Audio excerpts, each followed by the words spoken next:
शुक्रिया सभापति जी।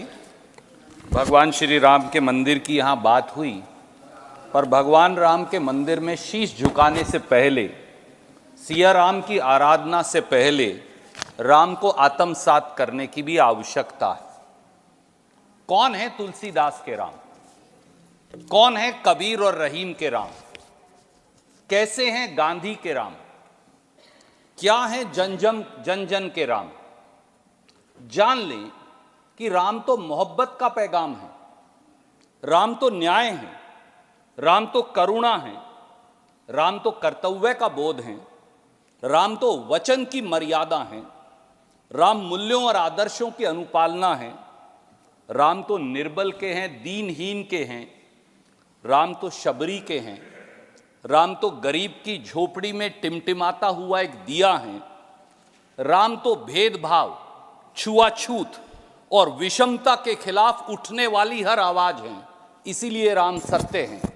तो मैं सोचता हूं सभापति जी कि फिर जब राम ही मोहब्बत का पैगाम है, तो फिर राम के नाम पर नफरत कैसे फैलाई जा सकती है? जब राम वचन की मर्यादा के लिए 14 साल का वनवास है, तो फिर हुक्मरान रोज वचन तोड़ सत्ता का भोग कैसे कर पाते हैं? जब राम न्याय के प्रतीक हैं, तो फिर समाज के मठाधीश राम के नाम पर शोषित और वंचितों के खिलाफ चौतरफा अन्याय कैसे कर सकते हैं? जब राम संयम और सहिष्णुता है, तो फिर सत्ताधारी शक्तियां विभाजन और हिंसा के रास्ते पर क्यों चल रही हैं?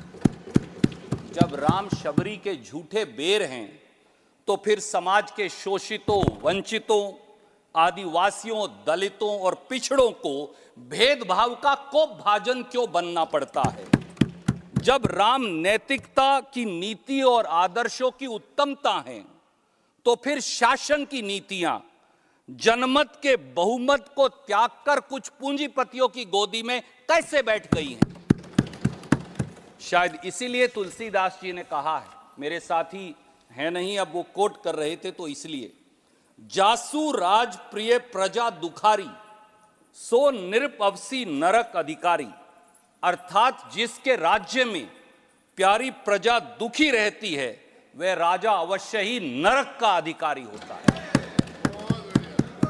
सभापति जी, जब राम न्याय, करुणा, संयम, सहिष्णुता, सदाचार, आदर्श और कर्तव्य के प्रतीक हैं, तो राम के नाम पर कभी भी नफरत, नकारात्मकता, निराशा, विवाद, वैमनस्य, विद्वेष और हिंसा नहीं फैलाई जा सकती। यही राम नाम का सार भी है। भगवान राम को हम सब, पूरा देश, पूरी दुनिया मर्यादा पुरुषोत्तम के नाम से जानते हैं। मर्यादा पुरुषोत्तम क्यों सभापति जी? यानी शासक द्वारा मर्यादाओं का अनुसरण और शासक की साधारण से साधारण नागरिक के प्रति जवाबदेही इसका सार है। कोई भी, कैसे भी, कभी भी शासक और सरकार से सवाल पूछ सकता है, जवाबदेही मांग सके, न्याय की आवाज उठा सके, शासक के आचरण पर सवाल खड़ा कर सके। यही तो राम राज्य है। तुलसीदास जी के रामचरितमानस के उत्तरकांड में भगवान राम इसी लोकतंत्र की व्याख्या करते हैं, जब वो जनमत से संवाद करते हैं, और मैं वो 4 लाइन यहां पढ़कर बताना चाहूंगा।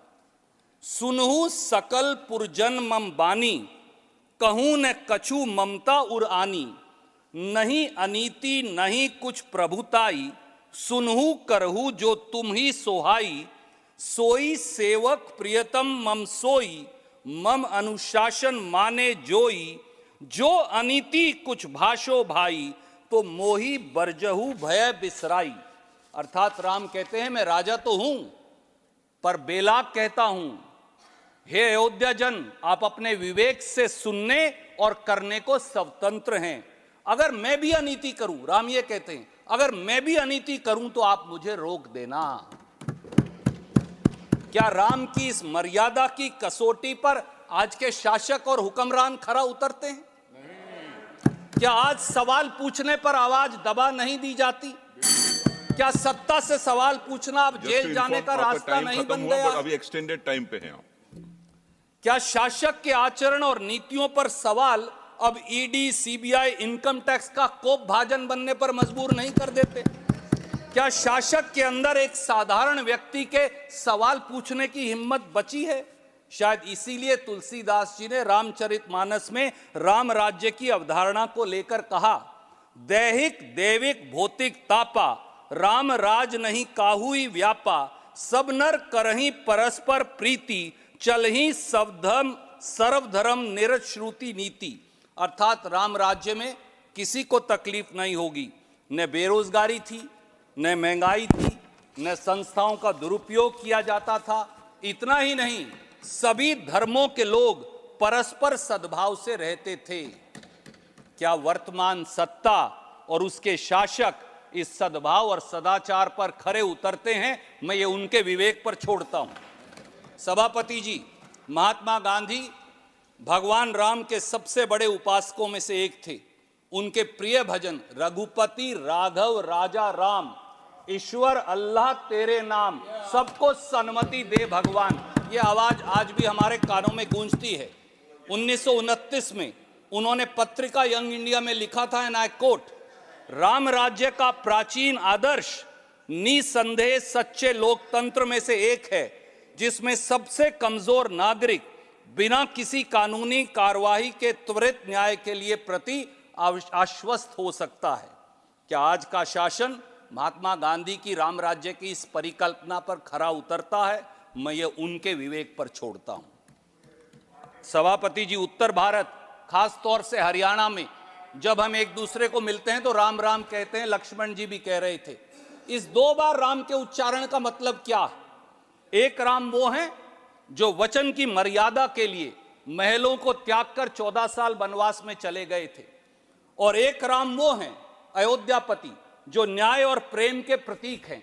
इसीलिए कबीर जी ने कहा था, मैं कॉन्क्लूड कर रहा हूं, उन्होंने कहा था, मोको कहां ढूंढे बंदे, मैं तो तेरे पास में, ना तीर्थ में, ना मूरत में, ना एकांत निवास में, ना मंदिर में, ना मस्जिद में, ना काबे कैलाश में, ना मैं जप में, ना तप में, ना मैं व्रत उपवास में, ना मैं क्रियाक्रम में रहता, ना ही योग संन्यास में, नहीं प्राण में, नहीं पिंड में, ना ब्रह्मांड आकाश में, ना मैं त्रिकुटी भंवर में, सब श्वासों के श्वास में, खोजी हुए तुरंत मिल जाऊं एक पल की तलाश में।